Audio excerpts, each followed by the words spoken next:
Hello, welcome back to my channel. இன்றைக்கி அவனுடைய recipe என்ன அப்படின்னா mushroom stuffed mini uthappam. Mushroom வந்து எப்படி நான் பண்ணேன் அப்படின்னா, ஃபஸ்ட்டு வந்து மஷ்ரூம்ஸை வந்து நல்லா பொடியாக சாப் பண்ணி வச்சுக்கணும். அப்புறம் பெரிய வெங்காயம், இஞ்சி பூண்டை சாப்பரில் வச்சு நல்லா எவ்வளோ தூரம் மைனராக சாப் பண்ண முடியுமோ ரொம்ப மைன்யூட்டாக சாப் பண்ணி வச்சுக்கிட்டு கடாயில் எண்ணெய் விட்டு அந்த அரைச்சி வச்ச வெங்காயம், இஞ்சி பூண்டை போட்டு நல்லா வதக்கிட்டு அப்புறம் அந்த மஷ்ரூமையும் போட்டு நல்லா வதக்குங்க. வதக்கிட்டு மூணு மசாலா தான் நான் போட்டிருக்கேன். Chilli powder, garam masala and கறி மசாலா.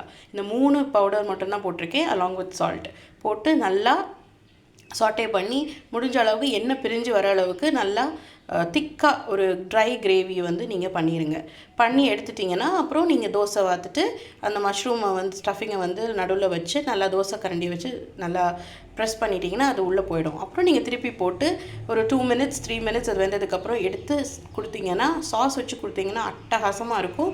நீங்கள் வீட்டில் ட்ரை பண்ணி பார்த்துட்டு சொல்லுங்கள். இதுக்கான ரெசிபி வீடியோ வந்து நான் சீக்கிரமாக அப்லோட் பண்ணுறேன்.